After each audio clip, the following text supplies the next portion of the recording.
দর্শক, আপনারা সরাসরি দেখতে পাচ্ছেন এই মুহূর্তে সচিবালয়ের সামনে। এখানে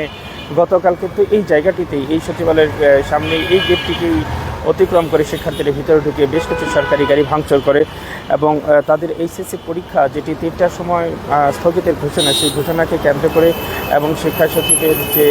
বক্তব্য, সেই বক্তব্যকে কেন্দ্র করে তারা আন্দোলনে নামে এবং সেই পর্যন্ত এই সচিবালয়ের সামনে তারা চলে আসে। এটিকে কেন্দ্র করেই পুলিশ এবং সেনাবাহিনীর সদস্যদের সাথে শিক্ষার্থীদের ধাওয়া পাল্টানোর ঘটনা ঘটে। সেই পরিস্থিতি নিয়ন্ত্রণে আনতে আইনশৃঙ্খলা বাহিনী এখানে টিয়ারশেল এবং সাউন্ড গ্রেনেড ছুড়ে এবং এতে বেশ কিছু শিক্ষার্থী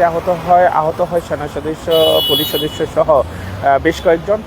তবে সর্বশেষ পরিস্থিতি তারা নিয়ন্ত্রণে আনতে সক্ষম হয় এবং এই ব্যাপারে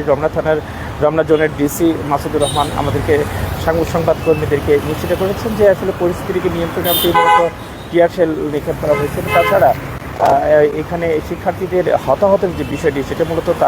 তাদের এক গ্রুপ যখন এখানে উশৃঙ্খলতা করে এবং উশৃঙ্খল করে সরকারি গাড়ি ভাঙচুর করে, সেই গাড়ি ভাঙচুরকে রোধ করতে গিয়ে কিন্তু আরেকটি শিক্ষার্থীর গ্রুপ তাদের উপর নিষেধ করে এবং সেখানেই হতাহতের সৃষ্টি হয় বলে ডিসি মাসুদ আমাদেরকে জানিয়েছে। এখন আজকের এই সচিবালয়ের যে পরিস্থিতি আপনাদেরকে দেখাতে চেষ্টা করছি, এখানে দুপাশেই কিন্তু যান চলাচল খুব স্বাভাবিক রয়েছে, যদিও বিভিন্ন বিজিবি, কোস্টগার্ড, পুলিশ সদস্য, সেনা সদস্য এদের অবস্থান আমরা সচিবালয়ের গেট এবং সচিবালয়ের গেটের ঠিক বিপরীত পাশে সেখানে আমরা দেখতে পাচ্ছি। গতকাল মাইলস্টোন কলেজের যে অগ্নিদগ্ধ শিক্ষার্থীদের মৃত্যু এবং বিমান দুর্ঘটনাকে কেন্দ্র করে সেখানেও কিন্তু ইট পাটকেল পুলিশ প্রশাসনের সাথে ছোটাছুটি হয়েছে এবং সেখানে 9 ঘন্টা তথ্য উপদেষ্টা, আইন উপদেষ্টা এবং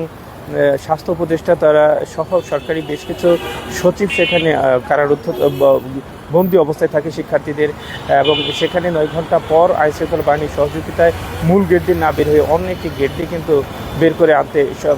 আইনশৃঙ্খলা বাহিনী সক্ষম হয় এবং সেটি সন্ধ্যার পরে তারা সেই জায়গা থেকে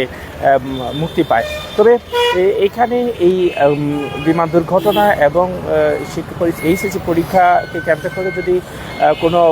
অন্য কোনো চাল বিরোধী শক্তি কিংবা কোনো গুপ্ত দল এখানে অরাজকতা সৃষ্টি করে, সেগুলোকে কিন্তু মোকাবেলা করা হবে, এরকমটি কিন্তু আইন উপদেষ্টা জানিয়েছিল। যদিও এই কথাগুলো যখন আইন উপদেষ্টা শিক্ষার্থীদের বলছিল, তখন শিক্ষার্থীরা ভুয়া স্লোগানে সেখানে তাদের উপর তাদের আক্ষেপ, তাদের ক্ষোভ প্রকাশ করেন এবং এই তথ্য আইন উপদেষ্টার পাশাপাশি উত্তরা জোনের ডিসি মহিদুল ইসলামও কিন্তু আমাদেরকে বলেছেন যে এই দুর্ঘটনাকে কেন্দ্র করে কোনো অপশক্তি অপচেষ্টা চালিয়ে সেখানে একটা ফেসিবাদের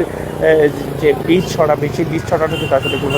কোনো সুযোগ নেই। আইনশৃঙ্খলা বাহিনীর তথ্য রয়েছে এবং যে কোনো প্রয়োজনে যে সিচুয়েশন নিয়ন্ত্রণে আনার জন্য তারা তাদের আইনি যে পদক্ষেপ, সে পদক্ষেপ আপনারা এই মুহূর্তে দেখতে পাচ্ছেন ঠিক সচিবালয়ের উল্টো পাশেও কিন্তু এখানে পুলিশের অবস্থান রয়েছে এবং এখানে যে কোনো ধরনের আন্দোলন কিংবা অপ্রত্যাশিত ঘটনা যদি জন্ম হয়, সেগুলোকে তারা প্রতিহত করবে। তো সব কিছু মিলে এই ছিল আমার কাছে বাংলাদেশ সচিবালয় থেকে সর্বশেষ তথ্য।